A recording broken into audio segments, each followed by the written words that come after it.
Hello friends, welcome back to my channel Aadi cultural world. Kanha ji के सभी भक्तों को मेरी तरफ से राधे कृष्णा। मैं प्रार्थना करती हूँ कि आप सभी स्वस्थ हों और खुश हों। देखिए, आज हम लड्डू गोपाल जी के लिए ये बहुत ही खूबसूरत सी अंगरखा पोशाक बनाएंगे। आप देख सकते हैं इस ड्रेस का लुक कितना ज़्यादा खूबसूरत लग रहा है।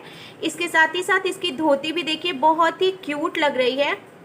यहाँ आगे की तरफ से हमने इसको ओपन रखा है जिससे कि आप बहुत आसानी से कान्हा जी को ये पोशाक पहना सकते हैं। इस ड्रेस को बनाना बहुत आसान है। मैंने बहुत ही सिंपल तरीके से ये ड्रेस बनाना बताया है, तो प्लीज़ वीडियो को लास्ट तक देखिएगा जिससे कि आप बहुत आसानी से ये ड्रेस बनाकर कान्हा जी को पहना सकते हैं। अगर आप ड्रेस से रिलेटेड या फिर वीडियो से रिलेटेड कोई नॉलेज चाहते हैं या फिर कोई क्वेश्चन पूछना चाहते हैं तो मुझे मेरे इंस्टाग्राम पर पूछ सकते हैं। मेरा इंस्टाग्राम हैंडल है आदि कल्चरल वर्ल्ड 268। साथ ही साथ मुझे फॉलो भी करें। तो चलिए फ्रेंड्स, अब हम ये बहुत ही खूबसूरत सी कान्हा जी की अंगरखा पोशाक बनाना शुरू करते हैं। इसके पहले अगर आपने अब तक मेरे चैनल को सब्सक्राइब नहीं किया है तो प्लीज़ मेरे चैनल को सब्सक्राइब कर लीजिए। साथ ही साथ बेल आइकन भी प्रेस करिए जिससे मेरे आने वाली वीडियोस की नोटिफिकेशन आपको सबसे पहले मिले।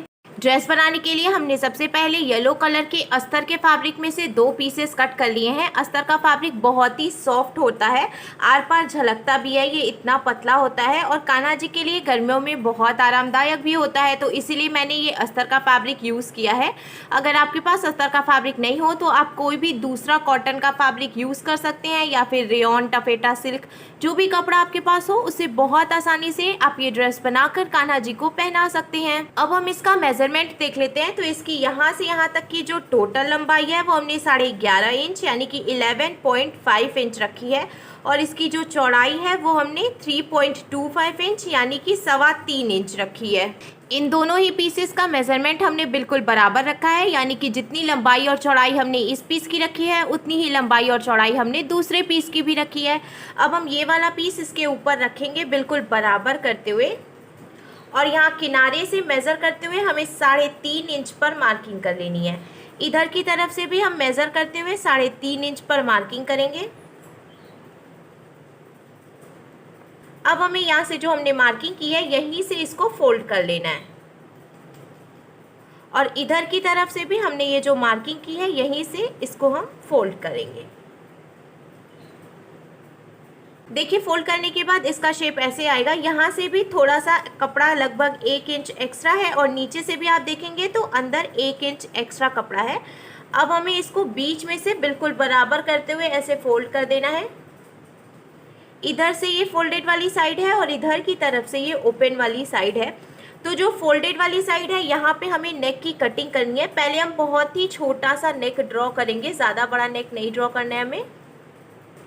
और इधर से जो ये ओपन वाली साइड है यहाँ पे आर्म होल की कटिंग करेंगे हम। तो ऊपर से मेज़र करते हुए हमें 1.5 इंच पर मार्किंग करनी है। देखिए, हमें आर्म होल हमेशा बड़ा रखना चाहिए, नहीं तो कान्हा जी को ड्रेस पहनाने में प्रॉब्लम होती है। इसीलिए आप 1.5 से 2 के बीच में ही आर्म होल की कटिंग करें। अब हम इसको इसी शेप में कट कर लेंगे। हमने कट कर लिया है। आप आर्म होल इससे बड़ा कट कर सकते हैं पर इससे छोटा बिल्कुल भी कट ना करें। अब जब हम इसको ओपन करेंगे तो देखिए इसका शेप ऐसे आ जाएगा। अब हम इसको पूरा ओपन करेंगे।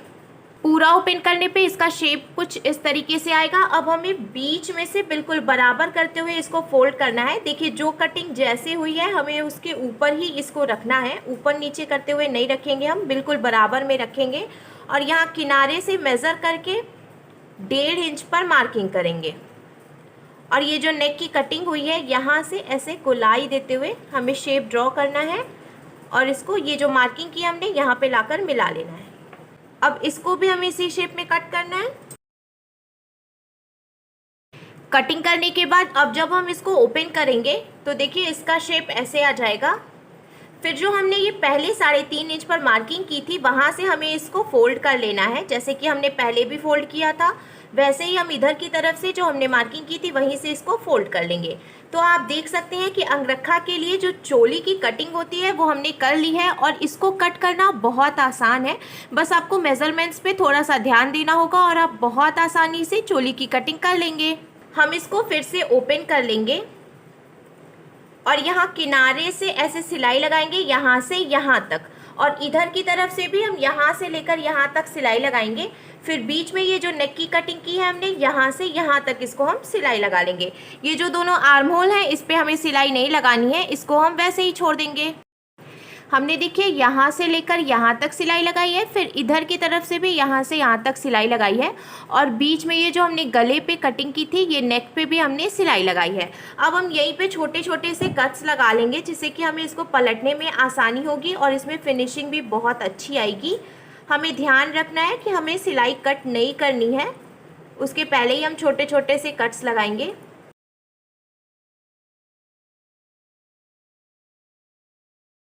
कट लगाने के बाद यहाँ नीचे से जो ओपन वाली साइड है यहाँ से हमें इसको पलटकर सीधा कर लेना है। इसको पलटने में बिल्कुल भी प्रॉब्लम नहीं होगी और कट्स लगाने की वजह से इसमें फिनिशिंग भी बहुत अच्छी आएगी। पलटने के बाद देखिए इसमें कितनी अच्छी फिनिशिंग आई है। अब जैसे हमने पहले फोल्ड किया था वैसे ही 3.5 इंच पे हम इसको फिर से फोल्ड कर लेंगे और एक के ऊपर एक करते हुए ऐसे रखेंगे।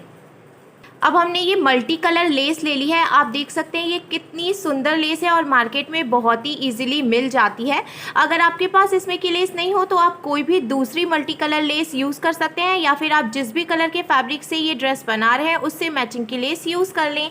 ये जो हमने देखिए फोल्ड करके सिलाई लगाई है तो यहाँ से हम इसको लगाना शुरू करेंगे और यहाँ से लेकर यहाँ तक ये वाली लेस लगा लेंगे। इसी तरीके से ऐसे देखिए इधर की तरफ से जो आगे वाला हिस्सा है इस पर भी हम यहाँ से लेस लगाना शुरू करेंगे और यहाँ से लेकर यहाँ तक ऐसे लेस लगा लेंगे। लेस लगाने के बाद देखिए ये कितना सुंदर लग रहा है। हमने आगे की तरफ भी दोनों पीसेस पे लेस लगाया है, इसके साथ ही साथ पीछे की तरफ से भी नेक पे हमने ये लेस लगा लिया है। अब हमें इसको ऐसे ओपन कर लेना है। देखिए जो लेस लगाई है हमने वो वाला हिस्सा ऊपर की तरफ होगा, फिर 3.5 इंच पर जैसे हमने पहले फोल्ड किया था वैसे ही हम इसको फोल्ड करेंगे और लेस वाला जो हिस्सा है वो अंदर की तरफ रखेंगे बिल्कुल बराबर करते हुए। ऐसे ही इधर की तरफ से भी हम 3.5 इंच पर फोल्ड करके बिल्कुल बराबर करके रखेंगे और यहाँ कंधे को बिल्कुल बराबर करके रखते हुए सिलाई लगाकर जॉइंट कर लेंगे। कंधा जॉइंट करने के बाद हम इसको पलट कर ऐसे सीधा कर लेंगे। सीधा करने के बाद देखिए आर्म होल जो है वो मुझे थोड़ा छोटा लग रहा है तो इसको मैं बड़ा कर लूँगी। आर्म होल बड़ा हो जाएगा तो कोई प्रॉब्लम नहीं है, पर अगर छोटा हो जाएगा तो दिक्कत होगी कान्हा जी को ड्रेस पहनाने में, तो इसलिए आर्म होल आप भी काफ़ी बड़ा ही रखें। मैंने फिर से देखिए आर्म होल बड़ा कर लिया है। अब हम इसको कट कर लेंगे।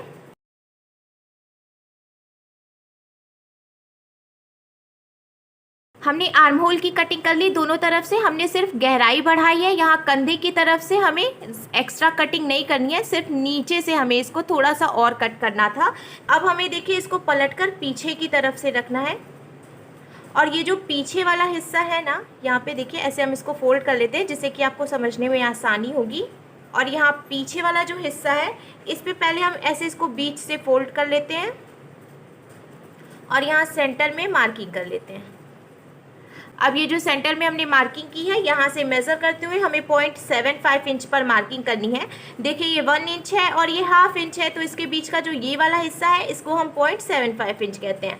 तो सेंटर से मेज़र करके इधर की तरफ हम 0.75 इंच पर मार्किंग करेंगे और फिर से सेंटर से मेज़र करके इधर की तरफ भी हम 0.75 इंच पर मार्किंग कर लेंगे। अब इसको हमें 1 इंच ऊपर तक ऐसे बढ़ा देना है मार्किंग को। आप चाहें तो ऐसे मेज़र भी कर सकते हैं। अब ये जो हमने मार्किंग की है इसको हमें ऐसे मोड़ना है और यहाँ नीचे से सिलाई लगाते हुए एकदम किनारे पे लेके जाना है, तिकोने में सिलाई लगाएंगे हम। इसी तरीके से इधर जो हमने मार्किंग की है इसको भी हम ऐसे मोड़ लेंगे और यहाँ देखिए इधर से चौड़ा रखेंगे नीचे की तरफ से, फिर ऐसे तिकोने में सिलाई लगाते हुए बिल्कुल कॉर्नर पे ले जाके लॉक कर देंगे। तिकोना करते हुए हमने देखिए दोनों ही मार्किंग्स पे सिलाई लगा ली है। अब हम इसको पलटकर सीधा कर लेंगे। यहाँ पे सिलाई लगाने की वजह से जो कमर है वो थोड़ी सी पतली हो जाएगी और ड्रेस का शेप परफेक्ट आएगा इस तरीके से। अब देखिए यहाँ से कमर थोड़ी सी पतली हो गई है। अब यहाँ नीचे से हम घेर जॉइंट करेंगे। घेर बनाने के लिए हमने फिर से येलो कलर के फैब्रिक में से एक पीस कट कर लिया है, तो हम इसका मेज़रमेंट देख लेते हैं। सबसे पहले हम इसकी लंबाई का मेज़रमेंट करेंगे। देखिए इसकी जो टोटल लंबाई है वो हमने 27 इंच यानी कि 27 इंचेस रखी है। अब हम इसकी चौड़ाई का मेज़रमेंट देख लेते हैं। तो इसकी जो टोटल चौड़ाई है वो हमने लगभग 3 इंच रखी है। 1 पॉइंट कम है पर उसको हम 3 इंच ही मानेंगे। अब हमें इसको यहाँ नीचे की तरफ से डबल फोल्ड करना है। एक बार हम फोल्ड करेंगे, फिर एक बार और फोल्ड करेंगे। ऐसे डबल फोल्ड करते हुए हम इस पर सिलाई लगाएंगे। इसके साथ ही साथ इसके जो दोनों कॉर्नर्स हैं यहाँ पर भी हम डबल फोल्ड करके सिलाई लगा लेंगे। फोल्ड करने के बाद अब हमें फिर से ये मल्टी कलर लेस लेनी है जो कि हमने चोली में लगाई थी। इसको हमें यहाँ से लगाना शुरू करना है और ऐसे नीचे से लगाते हुए इधर किनारे पर भी देखिए यहाँ तक लगा लेना है। लेस लगाने के बाद अब हम इसमें प्लेट्स डालेंगे। उसके पहले हमें चोली ले लेनी है और यहाँ नीचे से इसको मेज़र कर लेना है कि इसकी टोटल कितनी चौड़ाई आ रही है। तो देखिए यहाँ किनारे से हम इसको मेज़र करना शुरू करेंगे और इस तरीके से इसको लास्ट तक हम मेज़र कर लेंगे। तो इसकी जो टोटल चौड़ाई है वो 9.5 इंच यानी कि 9.5 इंच आ रही है। अब हमें ये कपड़ा लेना है और इसको इस तरीके से रखेंगे। हम दोनों तरफ से पकड़ते हुए हम ऐसे पहली प्लेट डालेंगे। इस तरीके से दोनों तरफ से पकड़कर प्लेट डालने से इसमें बहुत अच्छी फिनिशिंग आती है और प्लेट्स बिल्कुल बराबर पड़ते हैं। ऐसे ही पतले पतले से पास पास में एक के ऊपर एक करते हुए हम प्लेट्स डालेंगे। ऐसे ही प्लेट्स डालते हुए यहाँ ऊपर की तरफ से हमें सिलाई लगा लेनी है। प्लेट्स डालते हुए हमने सिलाई लगा ली है। अब यहाँ से यहाँ तक की जो टोटल चौड़ाई है वो हमने 9.5 इंच रखी है, क्योंकि जब हमने चोली को मेज़र किया था तो भी टोटल चौड़ाई 9.5 इंच ही थी। अब हम चोली ले लेंगे और इसको ऐसे रखेंगे, देखिए इस तरफ से। और ये जो हमने घेर बनाई है इसको हमें पलट कर पीछे की तरफ से रखना है, यानी सीधी वाली जो साइड है वो अंदर की तरफ होगी। और यहाँ किनारे से रखते हुए हमें इसको सिलाई लगाकर लास्ट तक जॉइंट कर लेना है। देखिए यहाँ से यहाँ तक घेर जॉइंट करने के बाद अब हमें इसको ऐसे नीचे करते हुए रखना है और इसके ऊपर बिल्कुल जहाँ से हमने इसको जॉइंट किया है वहीं से एक सिलाई लगा लेनी है, जिससे कि जो घेर है वो अच्छे से सेट हो जाएगी। सिलाई लगाने के बाद घेर भी देखिए अच्छे से सेट हो गई है। अब हम स्लीव्स की कटिंग करेंगे। स्लीव्स बनाने के लिए हमने 2 पीसेस ले लिए हैं। इसकी यहाँ से लेकर यहाँ तक जो टोटल चौड़ाई है वो हमने 4.5 इंच यानी 4.5 इंच रखी है और इसकी जो लंबाई है वो हमने 3 इंच यानी 3 इंच रखी है। दोनों ही पीसेस का मेज़रमेंट बिल्कुल बराबर है। हम इस पीस को इसके ऊपर रखेंगे और बीच में से बराबर करते हुए फोल्ड कर लेंगे।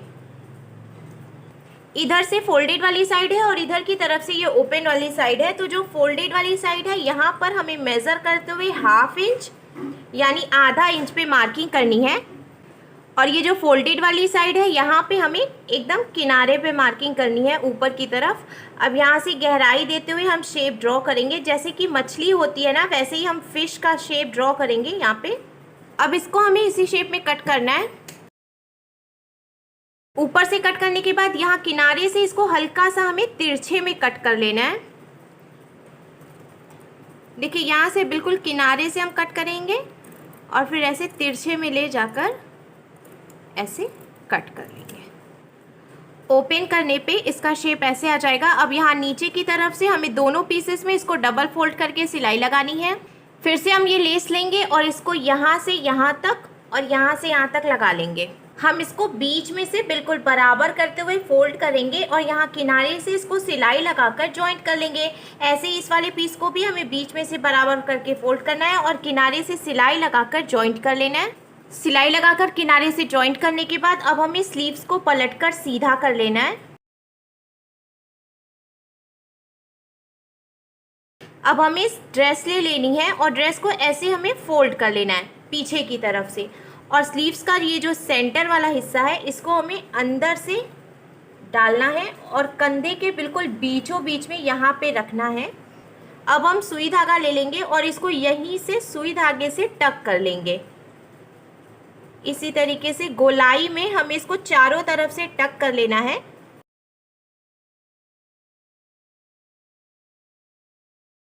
चारों तरफ से इसको टक करने के बाद अब लास्ट में हमें इसको यहीं पे लॉक कर लेना है।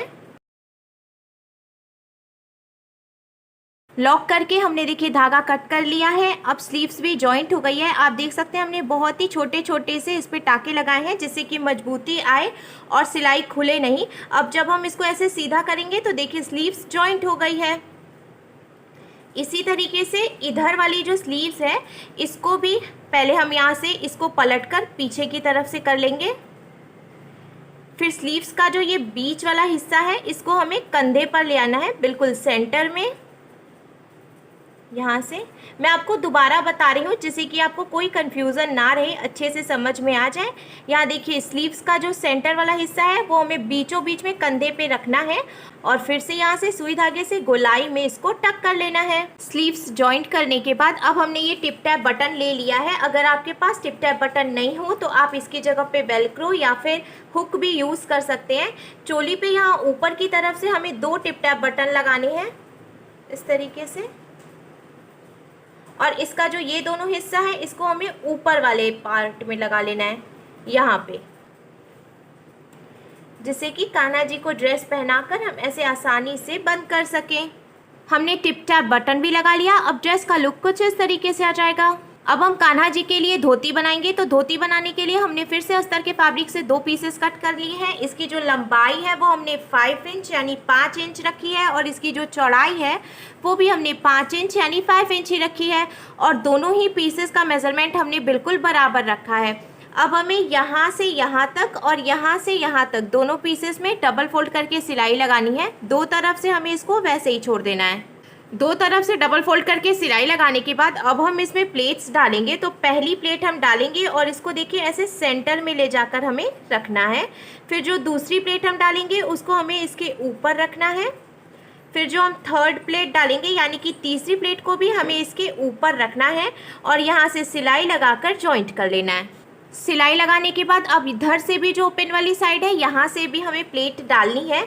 तो फिर से देखिए हम ऐसे प्लेट लेंगे और इसके अपोजिट साइड में डालेंगे।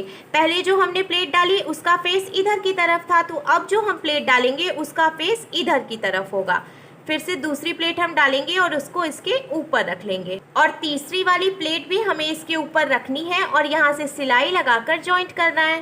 प्लेट्स डालकर सिलाई लगाने के बाद यहाँ ऊपर से जो एक्स्ट्रा कपड़ा है इसको हमें कट करके निकाल लेना है और एकदम बराबर कर लेना है। अब इसका शेप कुछ इस तरीके से आ जाएगा। ऐसे ही हमें दूसरा वाला पीस भी तैयार करना है। दोनों पीसेस तैयार करने के बाद अब यहाँ सेंटर से हमें इसको एक के ऊपर एक करते हुए रखना है और 1.5 इंच नीचे तक यानी 1.5 इंच नीचे तक इसको सिलाई लगाकर जॉइंट कर लेना है। अब हम इसमें बेल्ट जॉइंट करेंगे। तो पहले हमें कमर का मेजरमेंट देख लेना है। देखिए इसकी जो टोटल चौड़ाई है कमर की वो 4 इंच यानी कि 4 इंच है। अब हम बेल्ट की कटिंग करेंगे। तो हमने एक पीस कट किया है, इसकी यहाँ से यहाँ तक की जो टोटल चौड़ाई है वो हमने 5 इंच रखी है। हमें ये चीज़ ध्यान रखना है कि कमर की जितनी टोटल चौड़ाई होगी उससे 1 इंच ज़्यादा चौड़ाई हमें बेल्ट की रखनी है और इसकी जो लंबाई है वो हमने 2 इंच यानी कि 2 इंच रखी है। अब इन दोनों तरफ से हमें इसको डबल फोल्ड करके सिलाई लगानी है। दोनों तरफ से डबल फोल्ड करके सिलाई लगाने के बाद अब जब हम इसको मेज़र करेंगे तो देखिए बेल्ट का साइज़ भी कमर के साइज़ के बिल्कुल बराबर हो गया है। अब हमें यहाँ से सिलाई लगाकर इसको जॉइंट कर लेना है। सिलाई लगाने के बाद अब हमें बेल्ट को ऊपर करते हुए रखना है और धोती को पलटकर पीछे की तरफ से रख लेना है। यहाँ ऊपर से जो बेल्ट है इसको हमें पतला सा पहले फोल्ड करना है, फिर ऐसे बीच में से फोल्ड करते हुए ये जो हमने प्लेट्स डाली हैं इसके ऊपर हम रखेंगे और बिल्कुल नीचे की तरफ से इस पर सिलाई लगाकर हमें बेल्ट जॉइंट करना है। क्योंकि इसमें हम डोरी डालेंगे तो अगर बीच में से सिलाई लगाएंगे तो डोरी डालने में प्रॉब्लम होगी। अब हम इसमें डोरी डालेंगे। तो हमने गोल्डन कलर की डोरी में से एक पीस कट कर लिया है। अगर आपके पास इसमें की डोरी नहीं हो तो आप शॉर्टन रिबन भी यूज़ कर सकते हैं या फिर खुद से डोरी बनाकर भी डाल सकते हैं। अब हम ये सुई धागा ले लेंगे और डोरी को यहाँ किनारे की तरफ से लॉक कर लेना है हमें। अब सुई को पीछे की तरफ से ये जो हमने बेल्ट बनाई है इसके अंदर डालना है और इधर की तरफ से निकाल लेना है। सुई निकालने के बाद अब ये जो डोरी है इसको हमें थोड़ा सा बेल्ट के अंदर डालना है और इधर से हम धागा खींचेंगे तो डोरी अपने आप इसके अंदर से निकल आएगी। तो इस तरीके से आप बहुत ही आसानी से कितनी भी पतली पट्टी में डोरी डाल सकते हैं। तो देखिए फ्रेंड्स, हमारे लड्डू गोपाल जी के लिए बहुत ही खूबसूरत सी धोती और अंगरखा बनकर बिल्कुल तैयार है और इसको बनाना भी बहुत आसान है। तो अगर आपको मेरी बनाई हुई ये ड्रेस अच्छी लगी हो तो प्लीज़ इसे लाइक करें, शेयर करें, कमेंट करें और मेरे चैनल को सब्सक्राइब करें। साथ ही साथ बेल आइकन भी प्रेस करें जिससे मेरी आने वाली वीडियोज़ की नोटिफिकेशन आपको सबसे पहले मिले। Thank you.